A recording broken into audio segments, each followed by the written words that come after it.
In the never-ending battle for control and impact, many think that harsh force and making people do things are the surest ways to win. However, as Robert Greene's Rule 43, work on the hearts and minds of others, shows, true skill lies in the art of persuading. This rule dives into the details of tempting people to want to line up with your goals, rather than forcing them through aggressive tactics that breed anger and resistance. By understanding and working on the individual minds and emotional weaknesses of others, one can grow a powerful base of support that force alone can never copy.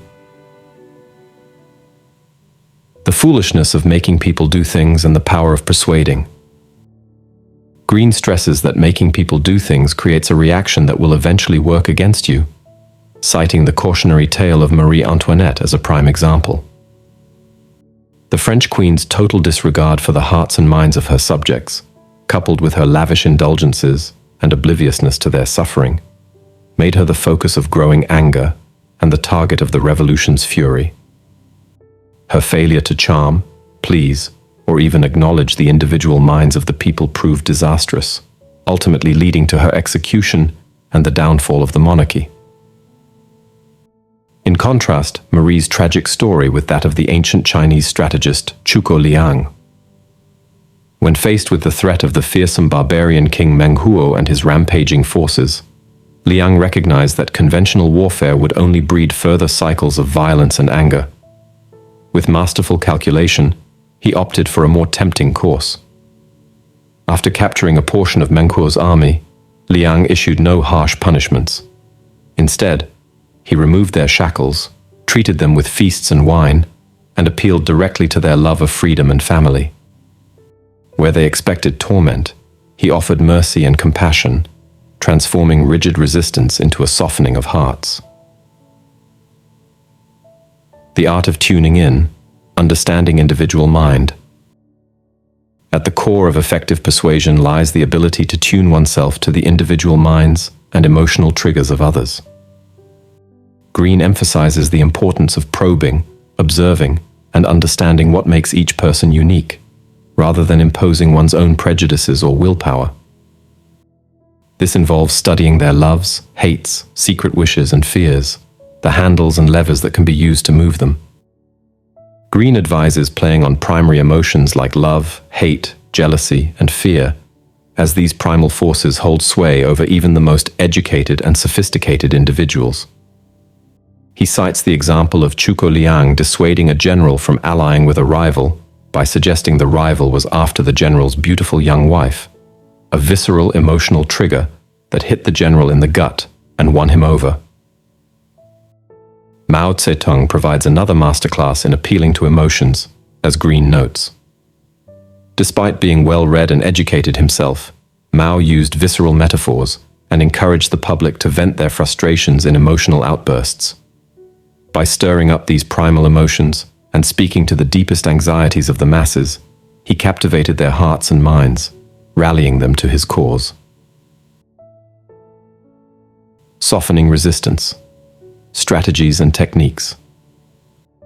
Law 43 offers a wealth of strategies for softening resistance and disarming potential adversaries. One approach, as exemplified by Zhuge Liang, is to alternate harshness with mercy, creating a dramatic contrast that jolts the target and softens their heart. The unexpected gesture of goodwill after a display of force can be incredibly disarming, breaking down barriers and paving the way for further persuasion. Playing on basic emotions like the love of freedom, family, or security can also be remarkably effective in softening resistance.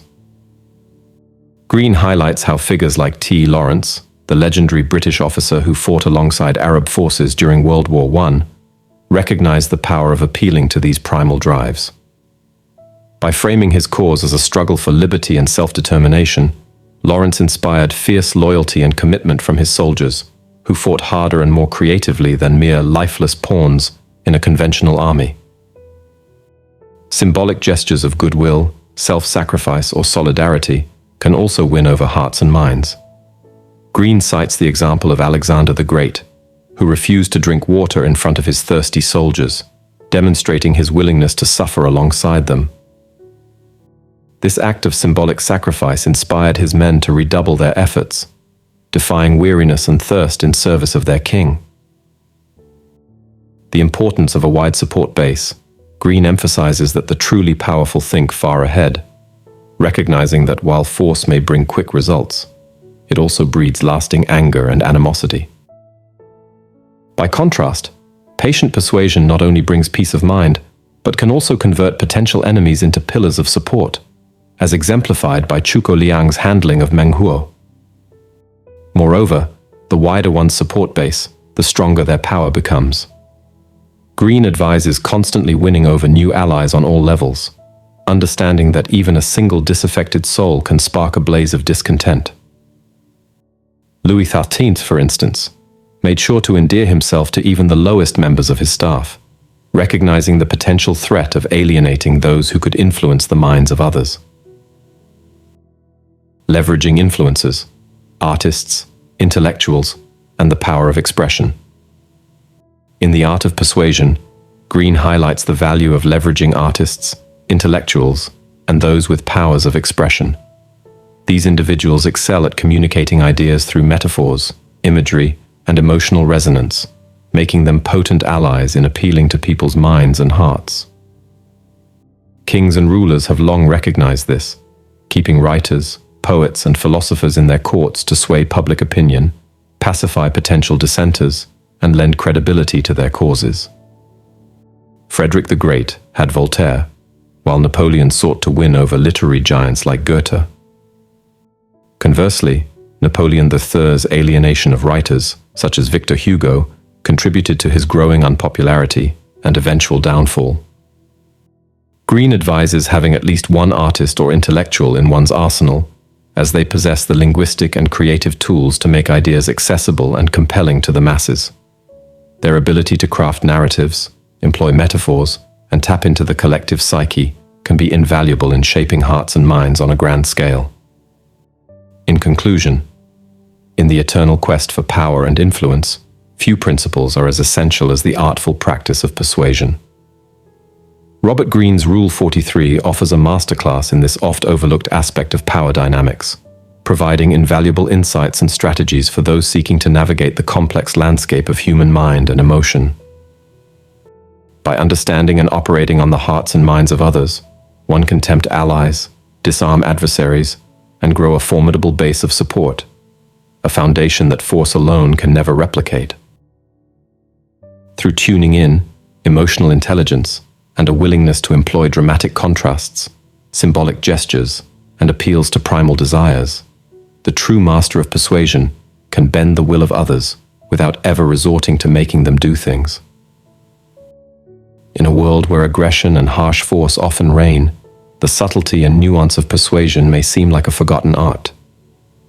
However, as Greene's Rule 43 reminds us, those who can tap into the depths of human emotion and mind will always hold a distinct advantage over those who rely solely on raw power. For in the end, it is the hearts and minds of people that determine the true extent of one's influence and authority. Now, something important. Make it a daily habit to learn something truly beneficial that enhances your life. Remember, the content you feed your mind is like nourishment for your brain. Be deliberate in your choices. Otherwise, be wary. Algorithms are often crafted to manipulate your thoughts. Reflect on that. Now, we're excited to announce that we're now welcoming contributions through subscriptions to aid our upcoming projects and bring you exceptional content. Join us by subscribing today.